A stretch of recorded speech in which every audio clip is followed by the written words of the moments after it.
Welcome, and thank you for joining me today for day 180 of Bible in a Year New International Version. Today we begin the book of Proverbs with Proverbs 1, 2, and 3. Proverbs 1.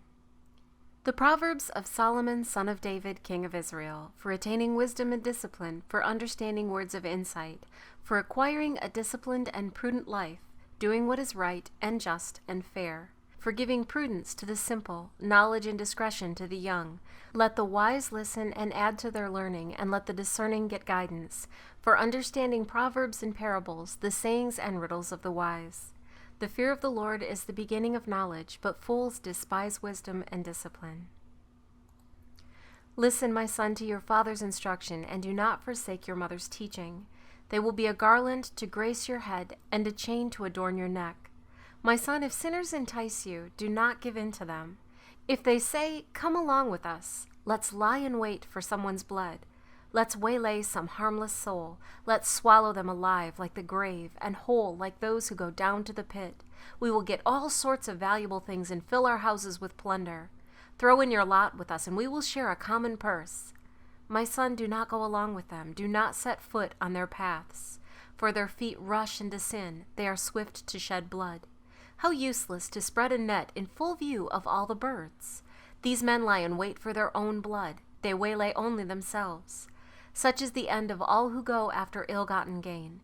It takes away the lives of those who get it. Wisdom calls aloud in the street. She raises her voice in the public squares. At the head of the noisy streets she cries out. In the gateways of the city she makes her speech. How long will you simple ones love your simple ways? How long will mockers delight in mockery and fools hate knowledge?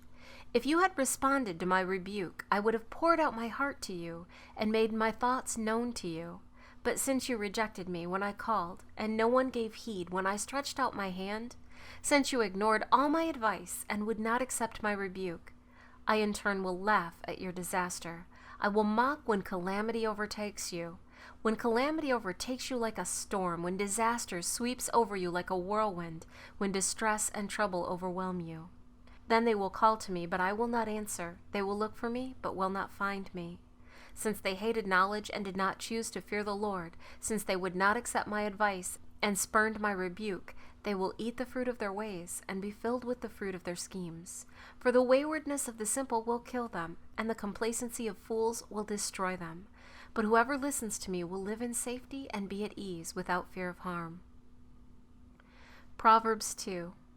My son, if you accept my words and store up my commands within you, turning your ear to wisdom and applying your heart to understanding, and if you call out for insight and cry aloud for understanding, and if you look for it as for silver and search for it as for hidden treasure, then you will understand the fear of the Lord and find the knowledge of God. For the Lord gives wisdom, and from his mouth come knowledge and understanding. He holds victory in store for the upright. He is a shield to those whose walk is blameless.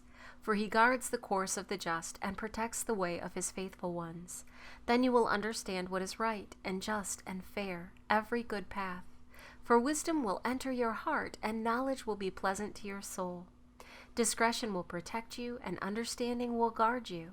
Wisdom will save you from the ways of wicked men, from men whose words are perverse, who leave the straight path to walk in dark ways, who delight in doing wrong and rejoice in the perverseness of evil, whose paths are crooked and who are devious in their ways. It will save you also from the adulteress, from the wayward wife with her seductive words, who has left the partner of her youth and ignored the covenant she made before God. For her house leads down to death, and her paths to the spirits of the dead. None who go to her return or attain the paths of life. Thus you will walk in the ways of good men, and keep to the paths of the righteous. For the upright will live in the land, and the blameless will remain in it. But the wicked will be cut off from the land, and the unfaithful will be torn from it. Proverbs 3. My son, do not forget my teaching, but keep my commands in your heart. For they will prolong your life many years and bring you prosperity. Let love and faithfulness never leave you. Bind them around your neck, write them on the tablet of your heart. Then you will win favor and a good name in the sight of God and man. Trust in the Lord with all your heart, and lean not on your own understanding. In all your ways acknowledge him, and he will make your paths straight. Do not be wise in your own eyes. Fear the Lord and shun evil. This will bring health to your body and nourishment to your bones. Honor the Lord with your wealth, with the first fruits of all your crops. Then your barns will be filled to overflowing, and your vats will brim over with new wine. My son, do not despise the Lord's discipline, and do not resent his rebuke, because the Lord disciplines those he loves, as a father the son he delights in. Blessed is the man who finds wisdom, the man who gains understanding, for she is more profitable than silver and yields better returns than gold. She is more precious than rubies. Nothing you desire can compare with her. Long life is in her right hand, in her left hand are riches and honor. Her ways are pleasant ways, and all her paths are peace. She is a tree of life to those who embrace her. Those who lay hold of her will be blessed.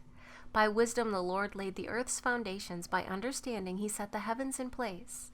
By his knowledge the deeps were divided, and the clouds let drop the dew. My son, preserve sound judgment and discernment. Do not let them out of your sight. They will be life for you, an ornament to grace your neck. Then you will go on your way in safety, and your foot will not stumble. When you lie down, you will not be afraid. When you lie down, your sleep will be sweet.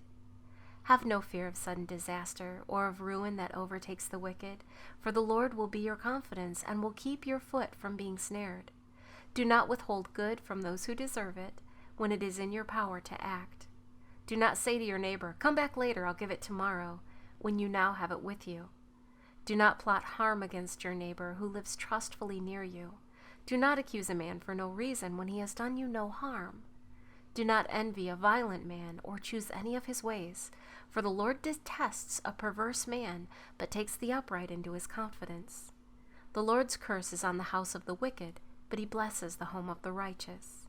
He mocks proud mockers, but gives grace to the humble.